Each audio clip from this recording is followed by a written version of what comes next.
Hi, welcome to the Business Roundup, where we catch up with the movers and shakers in the business world. Today, joining me is Ted Patestos. He is the CEO and founder at Tiger Adjusters. Thank you for joining us today. Thanks, Melissa. I appreciate the time today. Now, so you currently are located in Texas, correct? That's correct. Yeah, I'm located in the Houston area. Okay. Now, does your company service all throughout the nation or locally? We do. So we're actually the nation's first public insurance adjusting franchise system. And so we're in a number of states in the moment, Texas, Florida, Ohio, Pennsylvania, New Jersey, and growing. Awesome. And now, can you give us a bit of background on yourself and like how you started the company and why you started the company? Yeah, so I started the company in October of 2020. If everybody remembers, 2020 was COVID, right? And so that happened earlier in the year. And I was actually in a different type of business, and COVID disrupted it. And I went into public adjusting because we had some public adjuster clients, and we learned about the space. And ended up getting into public adjusting with no prior insurance background or construction background. Learned the industry, and then the business did very well, and we really enjoyed the work, being able to help consumers, get what they're entitled to under their policy. Now, can you, as far as like that industry, can you discuss some of the growing importance in that industry as we face more climate-driven type disasters, especially like in Florida and Texas? Yeah, I think that the Gulf states, Florida, Texas, Mississippi, Louisiana, are definitely predisposed, of course, as we all know, for seasonal impact, right? There's always kind of a roll of the dice as it relates to hurricane season, and if you live in any of those states, you know too well, right? And you kind of know the impact of what's happening with the insurance markets, if you live in any of those states. And so what we're seeing in the industry is that over the last 7 to 10 years, there's been a lot of changing insurance carrier tactics, and as it relates to how they handle their insurance claim payouts. And so it's from a public adjusting standpoint in our industry, it's driving an increase in demand for our services because it's creating more disputes between policyholders and their insurance carrier. And that's manifesting in a couple of different ways. It can show up as, delays when a policyholder or homeowner files an insurance claim and they don't hear back from their insurance company for 3 weeks, a month, 8 weeks, depending on what's going on. Underpayments. So you might have fairly significant damage, and the insurance company is going to come out and they kind of kick that can, and you're waiting 6 weeks, 8 weeks, however long it is, and all of a sudden you get a payment. And after your deductible, it might be $3,000, and you've got, 30, 40, $50,000 worth of damage on your home. It's just not going to cut it. And so consumers know that intuitively, but the process is not designed to inform the consumer. And so it can be really frustrating. And insurance companies, whether intentionally or unintentionally, rely, I think, on that attrition, right? Consumers kind of throwing their hands up in the air and just saying, it's just not worth it. I'm going to do what I can with what I got. Or erroneous denials, right? And so this is where it's a little bit more insidious.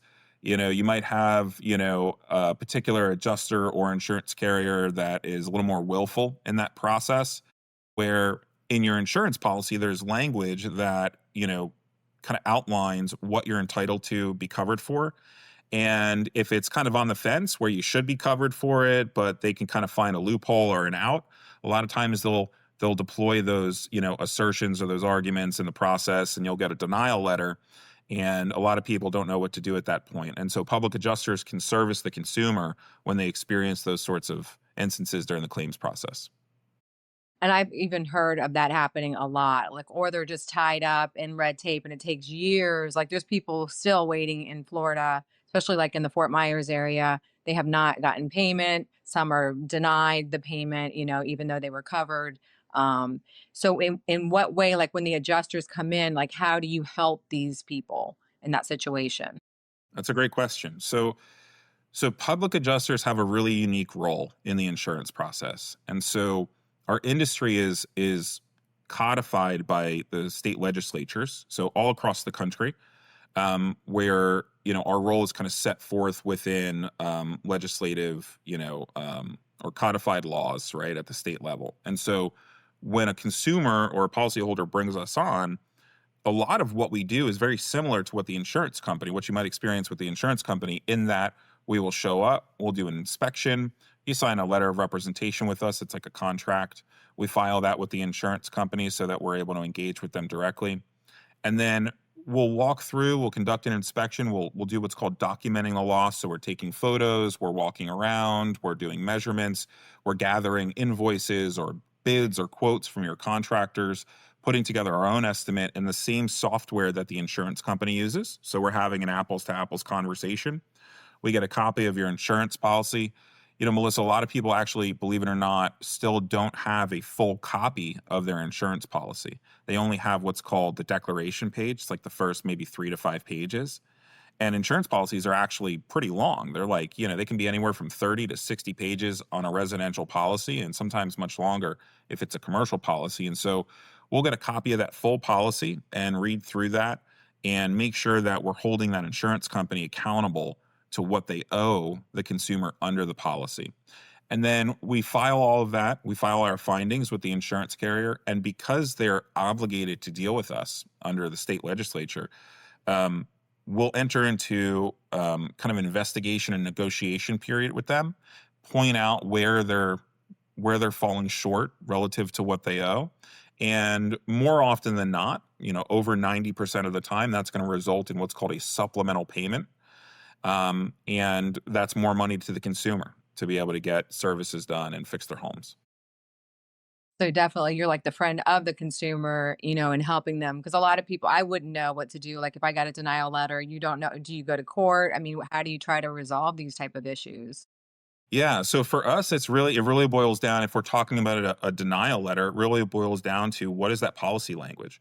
So to your point, it doesn't really matter, if you could be a doctor, you could be super sophisticated in business, and you could be out there really doing it, right? But nobody knows what they don't know, right? If this isn't your space, the process is not super intuitive. The language in insurance policies can often be conflicting in different parts of the policy, and there's a certain way to read them. And so, no one should really feel bashful not knowing how to kind of best handle that process. And the other thing is, while this is all going on and your home's damaged, right? People have to work, right? You still have to live. And so to go through that process, right, can be very, very stressful.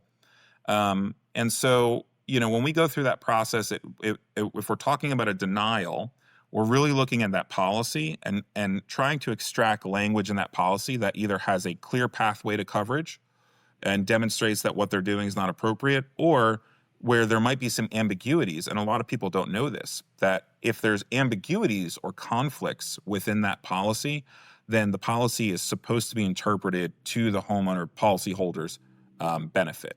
And so we bring that to the attention of the insurance carrier. We're documenting that along the way. And so insurance companies are like bureaucracies, right? And they're actuarial by nature. So they're always looking at their kind of risk analysis. And so by documenting that process appropriately and bringing it to their attention and ensuring that is kind of out in the open, it increases the risk profile for the insurance company. And then they have to make a determination. Do we want to continue to delay this, even in the face of all evidence to the contrary, that it should be covered, and then maybe risk getting sued and having to pay double or triple or whatever it may be down the road? Or do we want to see if we can work out either some sort of settlement with the homeowner where we're going to pay a certain portion and meet in the middle and call it a day? Or, are we in a position where we just really have to pay kind of face value what it's truly owed and keep it, keep on moving? That makes them make a decision. And I know we were talking to you before the call. So it was 6% of US homes file insurance claims. Um, I mean, and then we're just talking about it now. So the points to why you should not do this alone. Like there's so many things that can happen. Like you're saying, what are some of the common mistakes and the things that happen, the loopholes that are, that they find? Yeah. So, you know, despite all of the marketing out there for insurance companies, what I tell folks is like the insurance company is not there to be your friend. They are not, in fact, a good neighbor, right? So, like, just kind of bear that in mind when you're communicating. And so a lot of times what will happen is there may be what's called an exclusion in the policy, right? And so I'm going to use an example. There may be an exclusion for wind-driven rain, which is an insurance term, and it's really related to. And if you've ever been in a hurricane, Melissa, you probably experienced yourself where, there's like rain coming in from your windowsills, or all of a sudden now there's rain coming in from the roof, and maybe the roof hasn't gotten ripped off, but there's waters now coming in and causing damages.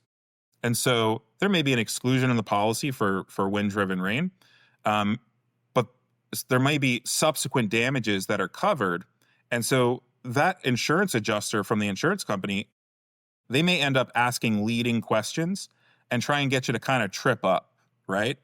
And so it can feel very intimidating for a consumer because, you didn't do anything wrong, right? You pay your premiums. This is just, something happened. You're filing your claim.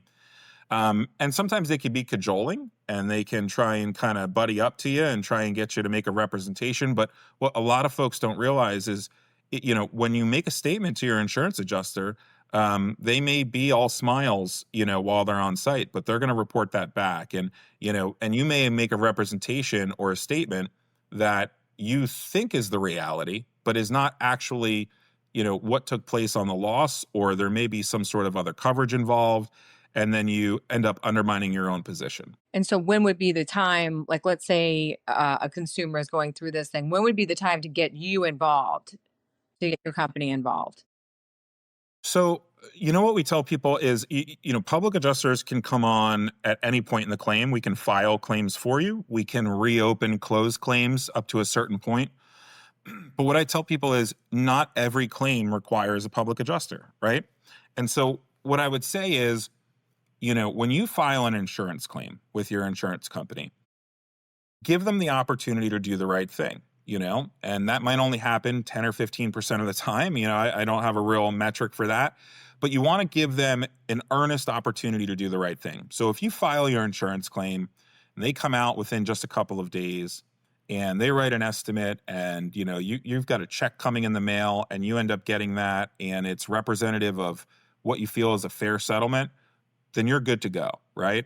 But if you start to see red flags, if you file your insurance claim and a week goes by, maybe 2 weeks, an adjuster comes out, then you get another adjuster, the claim gets moved to a second adjuster.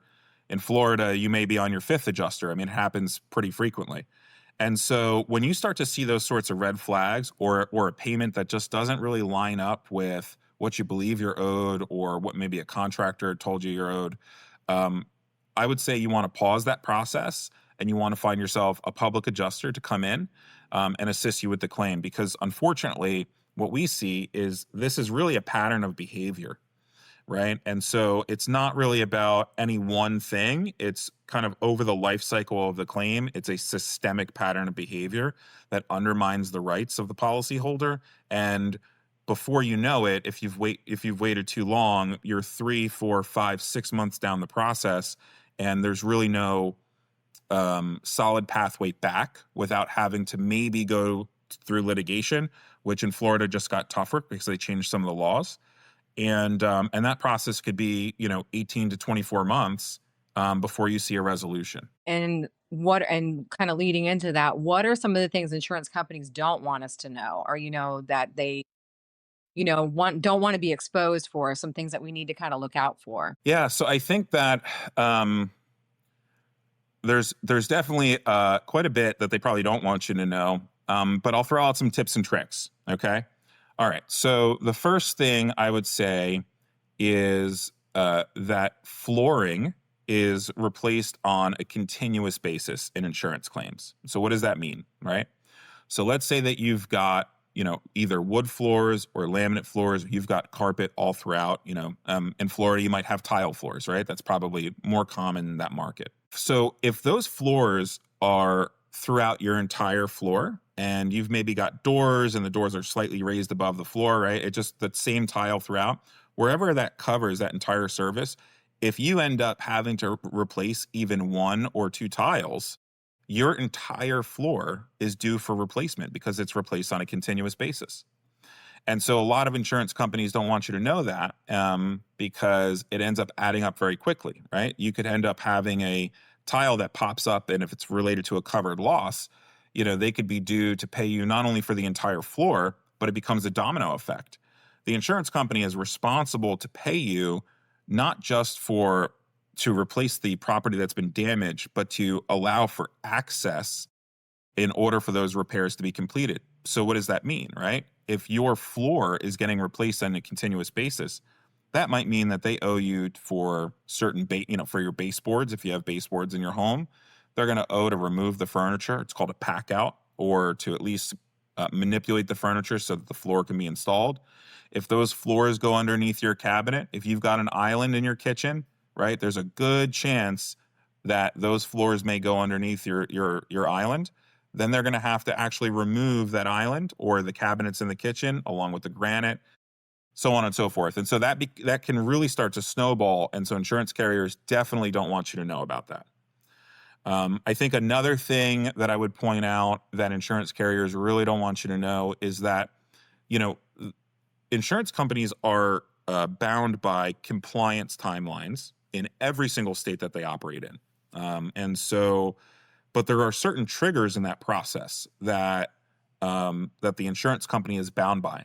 So when you submit an estimate to the insurance company, and that estimate is itemized, in other words, it's done in a particular manner and kind of broken out, that creates kind of a countdown for the insurance company, and they have to respond based on what you've submitted. And so, what a lot of people don't realize, obviously, is they filed their insurance claim. They're waiting for that adjuster from the insurance company to produce an estimate, and they might be waiting weeks and weeks and weeks. Sometimes in Florida, it can be months, Melissa. I know you know that.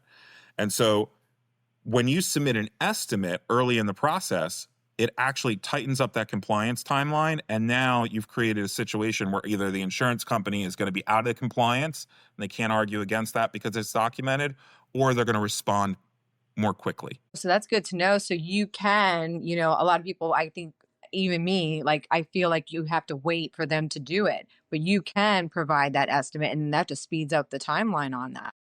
That's correct. And you don't even need a public adjuster to do that. I mean, I think, that's the important thing here for consumers is like, you know, yes, this is what we do as a company at Tiger Adjusters, right? But there are other companies out there like Tiger Adjusters, not in the franchise space, but I mean, public adjusters that exist, and a lot of them can be very, very good at what they do.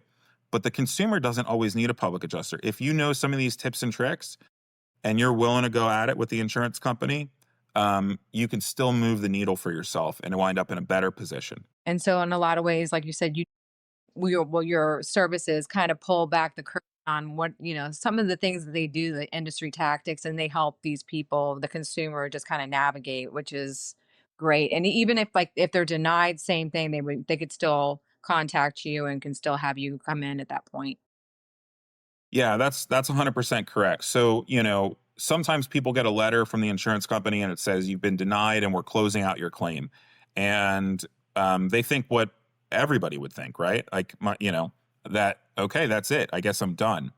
Not true, not the case, right? And so you have the opportunity to get that reopened and to either for yourself or you bring in a public adjuster and to assert your position and try and get what you're entitled to, so you don't have to take the first offer, and you certainly don't have to lay down and say, okay, I guess I'm just, you're going to have to deal with a denial and figure this out myself. A lot of people don't have the ability to do that. It's not insignificant when your home is damaged.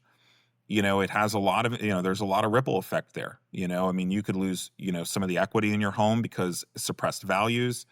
You could end up having to live in a situation where you're not able to get those repairs done. You could end up, having to hire a contractor that, isn't going to be of the best quality or the most reputable because you're trying to do what you can with what you got. And so it just puts people in a really disadvantaged position. And now if somebody wanted more information about your services, the company, what would be the best way for them to contact you and like I guess the website or? Yeah, absolutely. So you can go to tigeradjusters.com And depending on where you are in the country, we've got location pages, and our franchisees are on standby, and they're all over the country. So in Florida specifically, we're in the Palm Beach and Boca area, and then also Orlando and Tampa. And so we've got a number of locations in Florida, but we are fast growing across the country and really looking forward to servicing consumers and bringing public adjusting to the masses. Right. And you also pointed to Texas too. That's another big state. Yeah, we're in Texas, and so we are growing in Texas. We're in Houston right now, and we're in the process of expanding into San Antonio. And actually, as of yesterday, Dallas Fort Worth. We just brought on a brand new franchisee. They're going through training right now. But that's our big focus, Melissa. Is you know we we've invested incredibly heavily as a business in infrastructure, training, and professionalizing the space. If you're in Florida, Florida is unique because people in Florida tend to know about public adjusters more so than the rest of the country, actually. Unfortunately, throughout the country and in Florida included, the industry hasn't been professionalized. There hasn't been systematized. The training hasn't been replicatable. It hasn't been standardized. And so we've taken really, kind of a very serious approach to trying to do that, to raise the bar for public adjusters because it's such an important role when they're servicing consumers. That makes sense. And I know just from like being involved in franchise or in franchisee, you have a certain operating book, so each one kind of goes, that's what makes like, like obviously like I'm just using McDonald's, for example. There's like a recipe for that success and for that particular item. So you make it so that it's going to be perfect, or it's going to be, trustworthy and perfect, no matter where you're going to find it, what city, basically. Yeah, I think that's 100% right. So, and I actually, you use the word perfect, and what I tell our franchisees is we're not perfect, but you don't have to be perfect. You just have to be the best, right? So that's okay. But to your point, um, with a franchise system, you have the whole kind of point behind that is to have the same experience across the system because it's systematized, because it's standardized.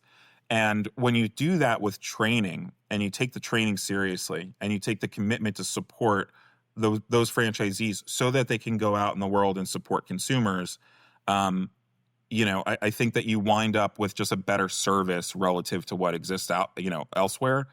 And so I think that, we're uniquely positioned in that sense, and we're really excited to see our franchisees servicing consumers across the nation.